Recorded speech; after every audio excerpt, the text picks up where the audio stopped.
Okay, so we're here today to mark the occasion of the Alzheimer Society's Elf Day fundraiser and awareness raiser, which is taking place today. And we're doing this on behalf of Newham Northwest 2 Primary Care Network, so the 5 surgeries that are part of that network. My name is Katie. I'm one of the social prescribers here at the network, and I'll hand over now to Redwan. Hi there, I'm Redwan. I'm the other social prescriber, part of the Northwest 2 Primary Care Network. I'm just going to give you a brief overview of what we're going to be discussing today. So initially, I'm going to hand over to Robin from the Alzheimer Society to showcase the brilliant work they do for Alzheimer Society and people with dementia, and the support available to carers as well as people suffering from dementia. We then have Amy Weaver joining us from a local organization that supports carers in Newham called Carers First. And then me and Katie will be discussing some of the health and well-being links and resources that we've found and we feel are quite beneficial for people, carers and people who suffer from dementia. So without further ado, I'll hand it over to Robin. Thank you. So just want to check everyone can hear me as well. Yeah, we can hear you. Good. Okay, so yeah, thank you so much for inviting me here today. So my name's Robin and I'm the community fundraiser for Alzheimer Society for North East London. So I'm going to give a very short presentation on who Alzheimer Society are, how we've been impacted during COVID, the support we give to people during the pandemic living with dementia, and where else you can go to get support. So I could have the next slide, please. So who are Alzheimer Society? So Alzheimer Society is the UK's leading dementia charity, providing information and support, improving care, funding research and creating lasting change for people affected by dementia. Our vision is a world without dementia. Dementia devastates lives, and by 2025, 1 million people in the UK will be living with the condition. But dementia won't win. Until the day we find a cure, Alzheimer Society will be here for anyone affected by dementia, wherever they are, whatever they're going through. Everything we do is informed and inspired by them. Every day, we work tirelessly to find new treatments and ultimately a cure for dementia. We provide expert information, training and support services to allow those who need our help. And we are creating a more dementia-friendly society so people with dementia can live without fear and prejudice. So next slide, please. So how did COVID impact Alzheimer Society? So coronavirus has hit people affected by dementia the hardest. 1 in 4 deaths from coronavirus have been with people with dementia, and 82% of people recorded an accelerated decline in their condition as a result of the lockdown. We also found that unpaid carers spent an additional 92 million hours caring for loved ones, and 95% of carers reported negative impact on their mental or physical health. Next slide, please. So what did Alzheimer's Society do? So during the pandemic, we were unable to carry out some of our usual services, including our Singing for the Brain groups, which meant introducing a completely new service called Companion Calls. This is a team of over 800 volunteers calling vulnerable people with dementia to check on their well-being and, if necessary, refer them to other services like our Dementia Connect. To date, we've had over 2,800 service users referred to the service, and our volunteers have made almost 30,000 calls during lockdown and beyond. Since the beginning of lockdown, we've had over 2 million interactions with our service users, and this includes with our dementia advisors and making over 140,000 welfare calls and 32,000 people receiving calls from them regularly to make sure they have access to food, medication and appropriate support. We've also received over 23,000 calls to the Dementia Connect support line. Over a quarter of calls to the support line have been about concerns relating to coronavirus, as well as the everyday challenges someone with dementia faces. We keep pushing the government to respond to the growing crisis in care homes, and that's because dementia makes up 70% of care home residents, and we're going to continue to fight for their rights. And we've also provided reliable online support to hundreds of thousands of people. People viewed our coronavirus information on our website over 480,000 times. And Talking Point, our online community, saw a 550% increase in people joining to connect with others between the end of March and just the beginning of April. The next slide, please. So where can you go if you need support with dementia? So our first point of call is our companion calls, as I mentioned. So these are run by volunteers, and they are a friendly, regular check-in where you can talk about your hobbies, what you've done, but they are not necessarily welfare calls, and they don't offer advice. So if there's someone that you think could benefit from a companion call, you can look up the number on the screen now. We also have our talking point. So if in the middle of the night you're worried about a loved one, the chances are you're not alone. And that's where Talking Point comes into play. It's an online community for people asking and answering questions that you may have about dementia for your loved ones. We also have our Alzheimer's Society Dementia Connect support line. So if you need more specialised support, our trained dementia advisors are the best people to offer that support. And that's where the support line would be useful to get into the system for that. And we have our online directory. So if you're looking for support in your local area, this is a great place to start because it lists not only Alzheimer's Society support, but also support from third parties. So you just type in your postcode and it'll bring up everything that's available around you. So that's the online directory. And then we have our publications and fact sheets. So on our website, we have lots of fact sheets about all different aspects that may be affected by dementia. So whether that's your driving, relationships, what you should be eating, the fact sheets have all the information that you need to know. Next slide, please. So I am wearing Christmas jumper, but I don't know you can see. Today is Elf Day at Alzheimer's Society, and we wouldn't be able to put on any of the work that we're doing today without support just like yourself. So I just wanted to say a huge thank you to everyone that's donated, in particular the patients and staff at Newham Northwest 2 Primary Care Network for all of your fundraising. Like I say, it's a really fun day, Elf Day, to get into the Christmas spirit, and thanks so much for all of your donations. Thank you, Robin. It's so useful and so helpful to everybody to hear everything that you had to say there. And I just wanted to add, really, in terms of our donations, thank you, obviously, to our patients and our staff who've donated so far. We're now, when I last checked, we're up to £260 of donations, and I know that's going to be rising over the next few days. So thank you so much for your support. And at the end of this presentation, what we're going to include is a link to our Just Giving page so that people, if they haven't already got those details, can make a note of them and make a donation if they'd like to do so. Okay, so now we're going to move on to Amy Weaver from Carers First, which is a Newham-based organisation that is able to support carers. So Amy, over to you. Hi, thank you very much for having me. So my name's Amy and I'm the Operational Services Manager for Carers First. So we work in Newham as well as 3 other London boroughs, so Hackney, Waltham Forest and Haringey. And we are basically commissioned by Newham Council to provide information and support to adults and children who look after a relative or friend who either live in the borough or either they live in the borough or the person they care for lives in the borough who couldn't manage without their help. So I think ultimately what we would say is that people that are caring for someone else or looking after a relative or friend, it can be really hard. And what we're here basically to do is to provide information and support, hopefully, to kind of like make your lives a little bit easier and to link you in with other services to find the best kind of like solution for you. So if you just go to the next bit, please.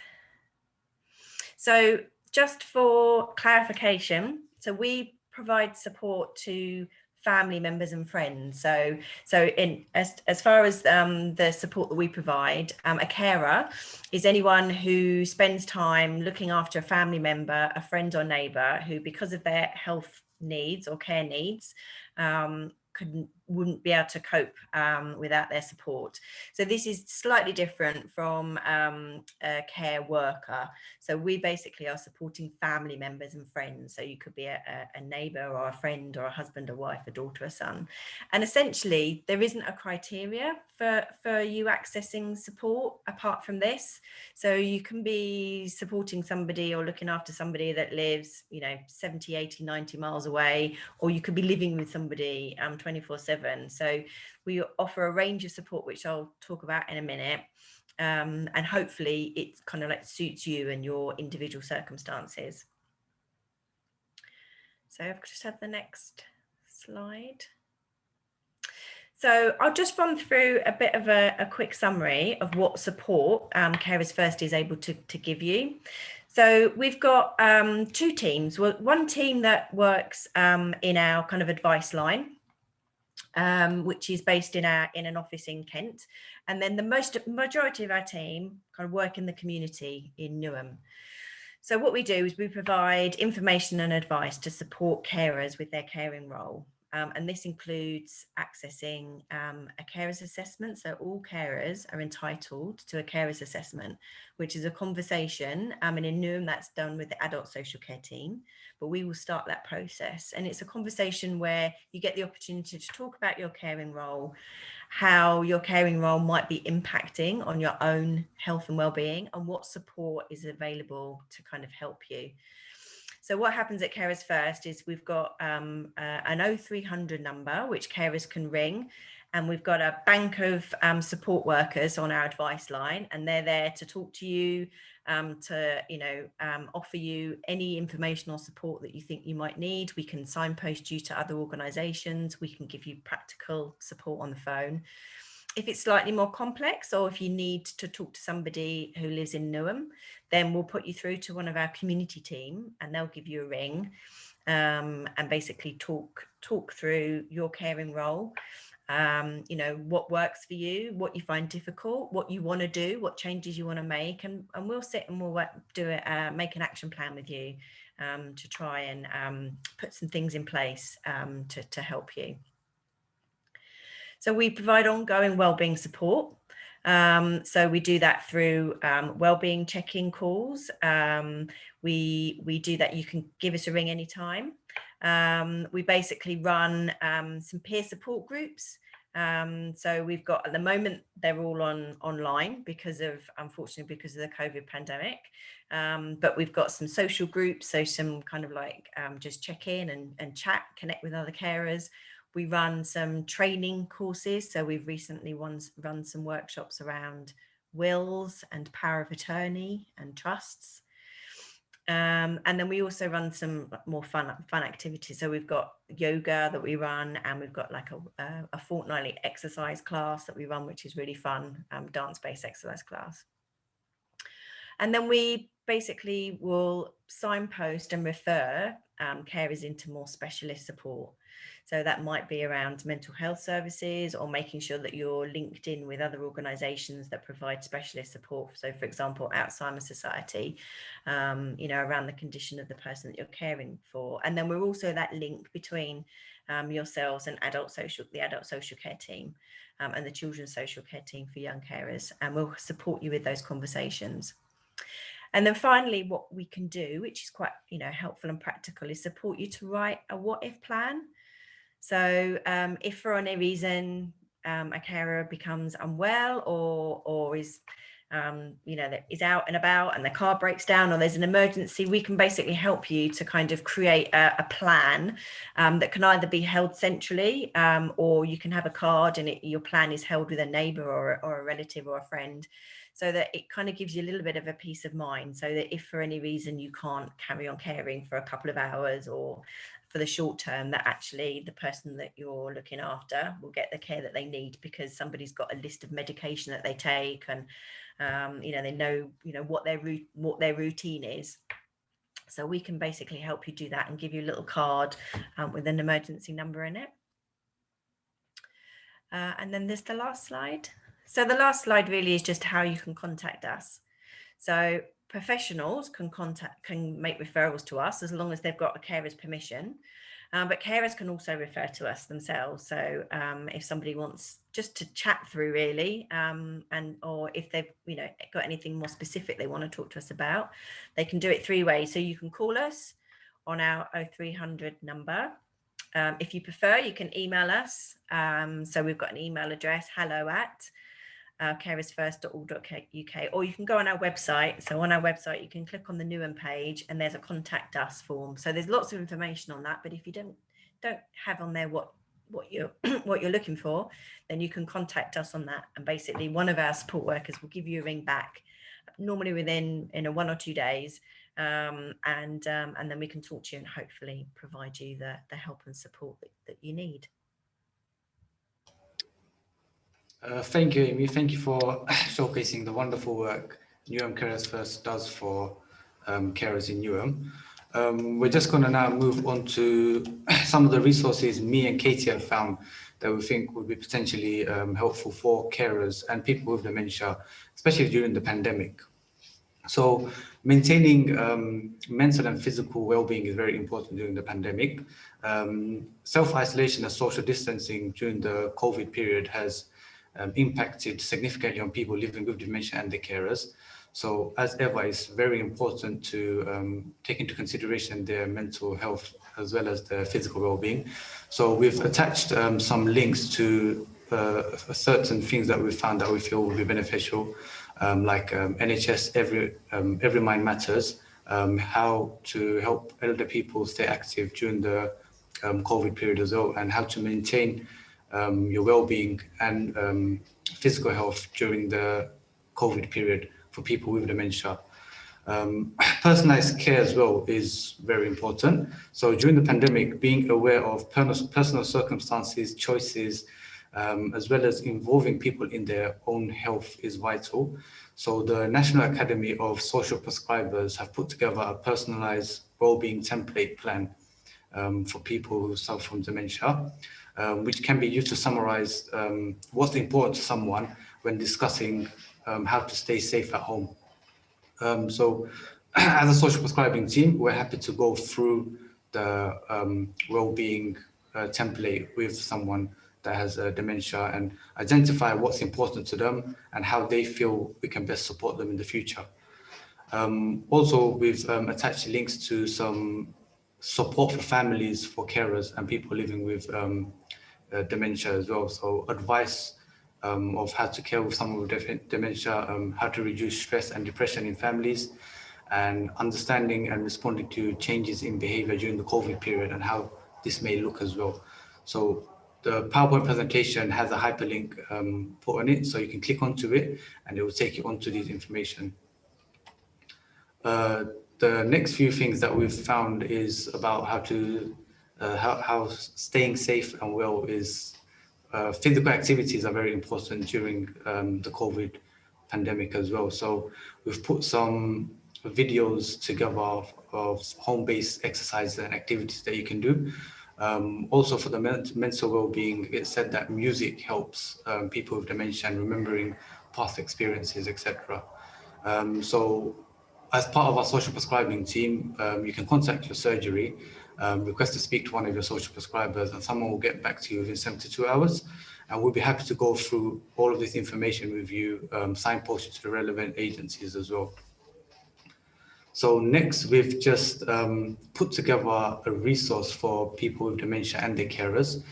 Don't feel like you have to take any of this down. We're happy to cascade the information after the webinar. So there's information about services like the Admiral Nurse Dementia Helpline, as well as Age UK, Alzheimer Society, of course, Carers UK, there's the Carers Plus, and bereavement services as well.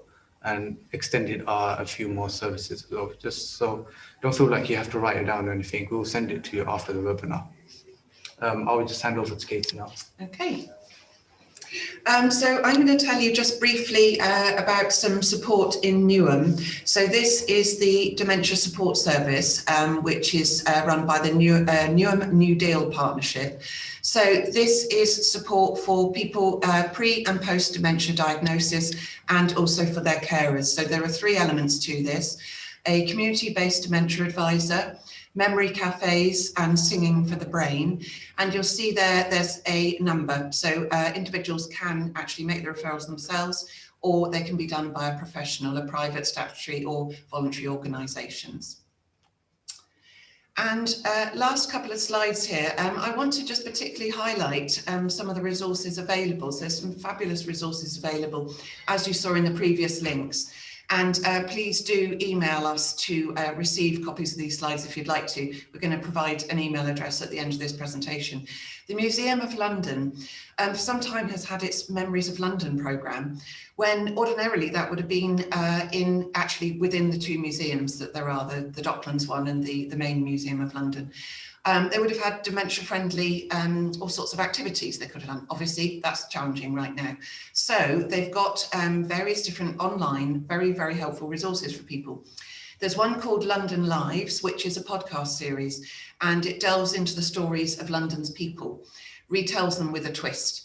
So there's so much to hear on these podcasts. Podcasts are a wonderful resource, so please do consider using those.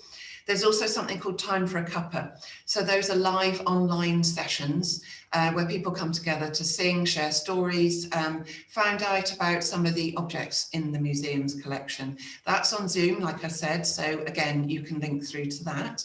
And the last one is something called Creative and Connected. So these are activity packs, simple creative activities that people with dementia can do at home. So using very limited resources, not feeling like you have to have any kind of fancy resources. So obviously you can click on the links that we provide so that you can look up those in more detail.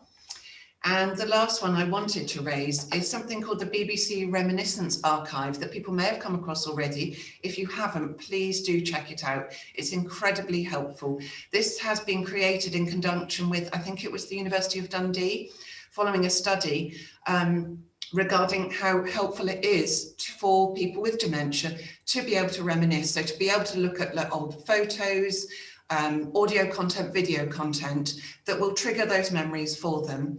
So we're just going to click through actually so that you can see for yourselves how this looks. It's done in a very simple, straightforward way that somebody with dementia could do with their carer. So you can pick, for instance, let's click on decade. Okay, and we'll go for, let's go for 1950s and images. Okay, so like you can see, I think, yes, if we just scroll through, you'll see just some examples, and that helps to trigger memories for people. It's something you could have a conversation about if you picked a particular theme or a particular decade, and something that the person with dementia might like to talk about. Okay. And then we'll just move on to the next slide. So just a couple of last things really I wanted to say to you. If you wanted to receive a copy of these slides, here is the email address to write down. So it's newccg.wellbeing.mw2@nhs.net. And if you would like to donate, to give a donation to our Elf Day fundraising that we're doing for the Alzheimer's Society, you can do so via this Just Giving link.